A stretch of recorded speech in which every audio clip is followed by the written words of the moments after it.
I'm continuing on with Travels in West Africa, Chapter 21, Trade and Labor in West Africa, where we're going on about how, how can we educate Africans, the various types that she makes distinctions of, Negro and Bantu, I think is what she says, and divvying them up, saying that the Negroes are superior to the Bantu, that, of course, Africans are inferior to whites in general, and that the kind of training that we're giving them is terrible, that they should just basically, it should be all laborers for the next 200 years.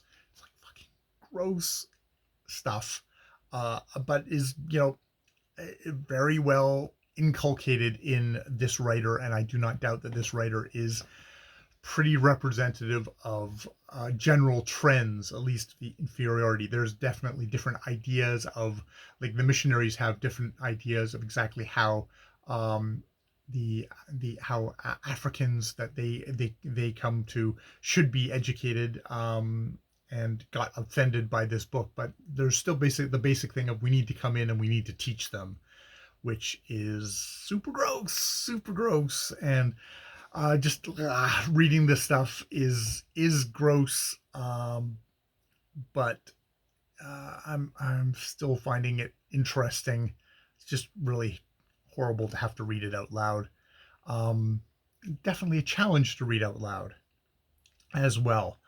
Yeah, yeah, yeah. It's just really striking, the differences in thoughts of somebody in this time versus somebody right now, on how we think now. And God, how are we going to judge this in 100 years of, like, how we think now? Um, will it be as harsh? Probably. I mean, it's at this point we seem to have enough rapidity that in 10 years, stuff that you're saying that's unobjectionable will become super objectionable within the space of 10 years, much less 100, which is, looking at this stuff here, is not maybe a bad thing. Not bad thing that we are maybe more so doing this, not less so. All right, I will leave it there.